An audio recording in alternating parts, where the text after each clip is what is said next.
Hey guys, John here. Welcome back to another video. We are in Arizona with a Sequoia TRD Off-Road 1794 edition. This was my press vehicle for the last week. My wife and I, we probably threw over 500 miles on this thing, driving all across the valley. So in this video, I want to show you just the Sequoia again, the 1794 edition specifically, talk to you guys about some of the pros and cons on this over $80,000 SUV from Toyota. Let's get into it. So this example of the 1794 is in that beautiful Lunar Rock color. Let me know what you guys think about this color down in the comment section. I think it's one of the best colors on the Sequoia that they have to offer right now. The con to this though is I think all the chrome for the 1794 edition. Now, while you are in that $80,000 range, chrome is flashy, it's nice. I do wish it was a little bit more of a dark chrome, kind of like that special edition Tundra 1794. Everything with that truck looked really good. However, on this Sequoia with the chrome grille, the chrome mirror caps, the chrome kind of roof rails as well, then you mix it up with the black 20-inch wheels, the TRD running boards, some other black trim. It's kind of all over the place. That's especially too when we go on into the inside. But the Sequoia, it is made in San Antonio, Texas, right alongside the Toyota Tundra. This 2025 model is definitely built very solid. A lot more solid, I feel like, than our TRD Pro that we owned, a 2023 model, and other Sequoias that I have driven in the past. So Toyota is improving. It seems like the quality, this truck right here was very solid for the 500 miles that we drove it. One big thing, especially if you're gonna off-road a TRD off-road, it's gonna be this air dam down here. Now, it's very easy to take off, but I mean, it barely clears curbs, guys. I mean, look at this curb over here. When we were at a burger place in Scottsdale, Arizona, it just barely cleared the curb. With this TRD package too, we're gonna get upgraded 20-inch wheels, Falcon Wild Peak all-terrain tires. These are very soft, nice tires. We also have the TRD running boards, like I said, 1794 edition on the door, and also, of course, the iForce Max badge, because that is the standard powertrain on all Sequoias. And man, this Lunar Rock color looks so good with the greens and the blues kind of just shifting in it. It looks super, super good. TRD Off-Road right there on the back hatch. And of course, you do have an automatic hatch with a nice kick sensor. You just kind of put your foot right there and it starts to open up the back. This was very handy because we were going to Home Depot, Floor & Decor, all these places because we're renovating a house out here right now. So this Sequoia, it was put to use. Even though you don't have a whole lot of space in the cargo section, but if you press these buttons right here, the seats will automatically start to recline down. You see the headrests flip forward, and then the seats are able to recline down. You also have captain's chairs up here, so we got some nice trim pieces for the shower that we're redoing, and we were able to put those trim pieces through. They're about an 8-foot piece, and going diagonally, they fit inside of this Sequoia. So let's go ahead and go on into the inside now of this thing, because that is where the 1794 edition really does shine and really separate itself against all the other trims of the Sequoia. But it's also a little mix matched in here, I feel. So for this TRD off-road version of it, you get a TRD steering wheel, which this is only on the TRD Pro model of the Sequoia. And honestly, it looks a little out of place. In this beautiful saddle brown interior, very westernized, this steering wheel, in my opinion, looks a little out of place. The shifter right here too is a TRD shifter. These two things, it would have been cool if Toyota just carried over the brown to it. Maybe instead of this center line being red right here in the steering wheel, it was a saddle brown, you know, just going that little bit above and beyond with this Western theme. But we have wood grain in the doors. Again, the saddle brown leather, all soft touch and stuff right here in the doors. Super adjustable seats. They are massaging now for this model 2025 and up. So you have heated, ventilated, and massaging saddle brown, all electronic seats. And this Western theme in here, guys, is very nice. So much so that my wife and I, we actually went to Tecovas in Scottsdale and we picked out some boots. So they are sponsoring this video, guys. I have a link for them in the description if you want to pick out your new favorite pair of boots. Their Scottsdale location, we walked inside of it. It smelled like a 1794 with all the leather in there. My wife, she got her Annie versions of these boots. I got the Dusties. The moment I put them on, they felt so comfortable. And that's what Tecovas prides themselves on, is basically these boots, they feel right out of the box, ready to go. So we picked some up from there. I also got this hat from them as well. And we were just rolling in the 1794, feeling like real farmers and stuff. But the boots were super comfortable, guys. Again, I have a link in the description if you guys want to pick up some Tecovas boots for yourselves. Also, I have the QR code here on the screen that you guys can go ahead and scan, and it'll take you over to their site to pick some out and have them either shipped to you, or you guys can check out one of their locations like we did in Scottsdale. So Tecovas, thank you so much for allowing us to continue the 1794 kind of vibe with our boots. Super excited to wear them. I don't wear boots that often, but with how comfortable they are, I may just start wearing some boots. But 1794 edition right here on the dash. Of course, you have the massive 14-inch screen. You also saw that we have a red TRD shifter right here. The screen's gonna fire itself up.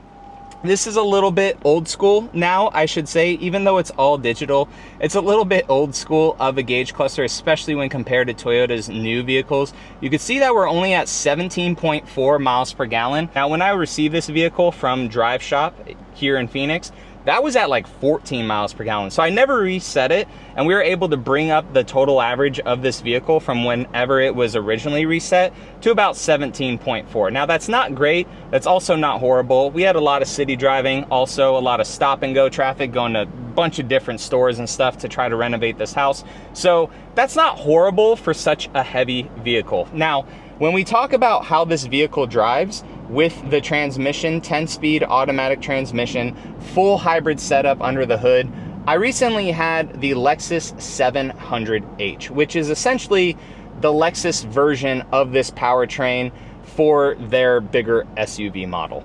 That vehicle was insanely smooth.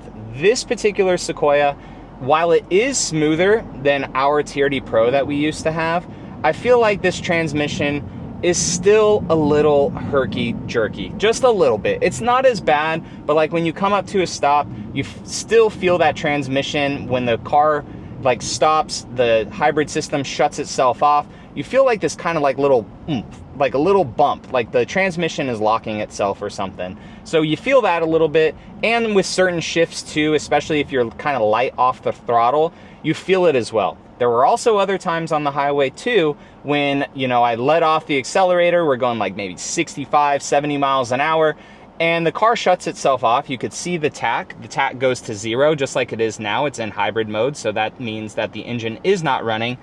And then I give it a little bit of gas and it's totally seamless. So there are some times where this transmission feels like super buttery, but then other times too, it still does, you know, herk and jerk a little bit. We have a rear locker, which is for the TRD Off-Road package. All of our off-road goodies are right here. So our drive mode, tow haul mode, multi-terrain select, and crawl control. All that is integrated as well with another dial right here for our four-wheel drive mode. And then we also have a full 360 camera view on this vehicle, I would hope, for the $80,000. You also had the backup assist for towing a trailer. And like I said, ventilated seats right here. Heated seats right here for both the passenger and also the driver. 3-zone climate control, which is nice. And if we get out of this 360 view, the way that you put the massaging seats on is a little annoying. So you have to press that car button right there, go to seat controls, then click massage, then click your seat, and then pick whichever version of massage you want. Now the massaging seats actually feel pretty solid in this vehicle. They're not like air pockets that just barely move. They're actually pretty solid, which is nice, but I just hate how Toyota kind of like added this to these vehicles, and then you have to go through so many different screens to just try to turn the freaking massaging seats on. So that is one thing that I hope in the future they kind of take what Ram did and just integrate it into the door right here. Like they already have all these presets for the seats right here in the door. It'd be cool if there was just a massaging button right there in the door. So this thing does have heated steering wheel, which is nice, the heated seats, the full panoramic moonroof. As we go into the back seat now, it's very nice back here. Toyota absolutely killed it with the first 2 rows in the Sequoia. The rear row though, with the storage, you know, that's not the best in the Sequoia, but the first 2 rows are absolute money. We got some F-35's taking off over there right now near Luke Air Force Base. Also, since we're at the $80,000, you got your peasant blockers right here, which is nice.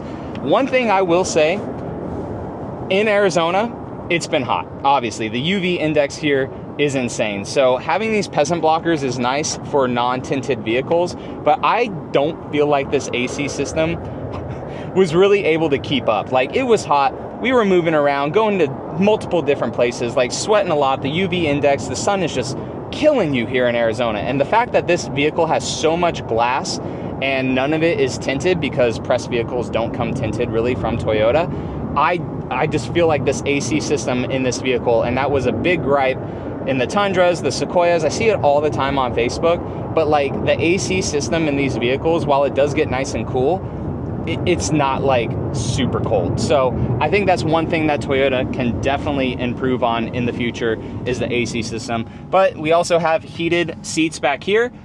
Boom, for the rear occupants. We also have ventilated seats, and then, like I said, full 3-zone climate control. We also have a nice inverter back here, which is only 400 watts, whereas the Lexus version, I believe it's 1600 watts or 2400 watts for that one. So hopefully with Sequoias in the future, they can upgrade that inverter for the hybrid system. Nice captain's chairs back here too. Little center console space if you want. Now, the way you can get back into the back seats is you just pull this little lever right here. The seats will tumble forward, and then you are able to get into the back seats. We did set them down, so the nice thing is they are automatic. You just press a button, whereas the LX, for some reason, you have to like hold that button down the whole time. So the seat is up. We're gonna go ahead and climb in, where there's like these little steps to get on into the back of the Sequoia. And me at 5'11", I'm gonna put this up. I do touch a little bit back here, but you can, if you want, right here, recline back more. So I can recline all the way back, which is nice. There's also these little sliding portions right here on the seat. So if I wanna come forward to give ourselves a little bit more cargo space, and now my head actually doesn't touch right here, you can. Or if the rear passenger wants a little bit more foot space, then they can totally have that here in the back of the Sequoia. Let's go ahead and now go to the cargo area, because this is an area of the Sequoia where it's just not the best, man. So I don't know if Toyota just needs to do an XL version of the Sequoia, or maybe go to lithium batteries instead of these nickel metal hydride batteries, but we'll go ahead and open her up.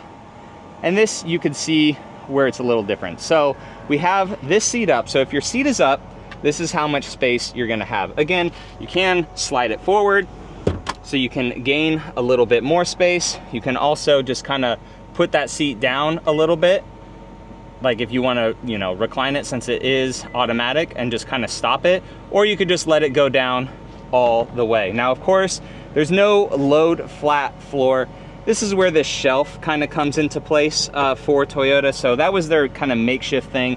I have a full video, which I will link up in the iCard up above, showcasing putting suitcases and all that stuff into the back of a Sequoia. But this shelf system back here, while it is nice, you have like kind of these little dividers and stuff underneath it too that you can move around. It is nice, but I just think that this is the biggest kind of issue with the Sequoia. I know that Toyota is very streamlined with their build process of these vehicles, but it would be cool if they did offer maybe just a 2-row version of the Sequoia for people, or make these seats a lot easier to take out for those that just want kind of a flat load for it. Like if these seats, you're able to like disconnect the electronics, click a little thing right here, and it just unbolted from these tracks, and you could just take the seats out. I think that that would be something that's pretty cool for the back of the Sequoia, because the cargo area is one of the biggest gripes, unfortunately, on this vehicle. But like I said, driving it almost 500 miles, I did have to fill it up again, which is crazy. So when I get these press vehicles, you get a full tank of gas, and then if you go past that, you have to fill it up again. So I filled it up about halfway, and then now I'm down to about 50 miles. So probably very close to 500 miles driven on this car. Got that MPG average up, you know, 3 more MPGs.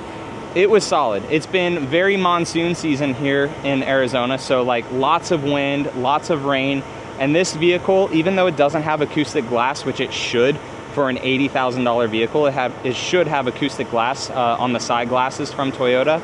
It was still very, very quiet. I was telling my wife that I enjoy driving the Sequoia more for some reason than the Tundra, and she agreed with me. The turning radius is better. It just, for some reason, feels more solid inside than the Tundra, even though they are built at the same plant, which just doesn't make sense to me.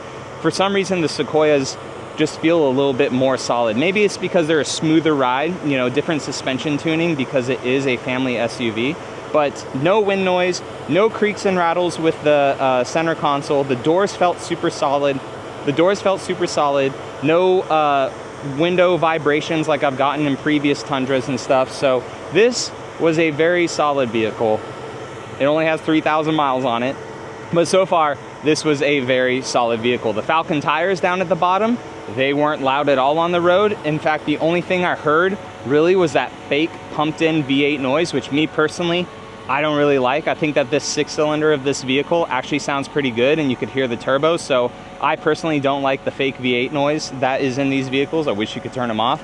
But aside from that, man, it was a very good vehicle to have for the last week. So what do you guys think about the Sequoia? I appreciate you guys so much for watching. I will catch you all in the next one. All right, see you later.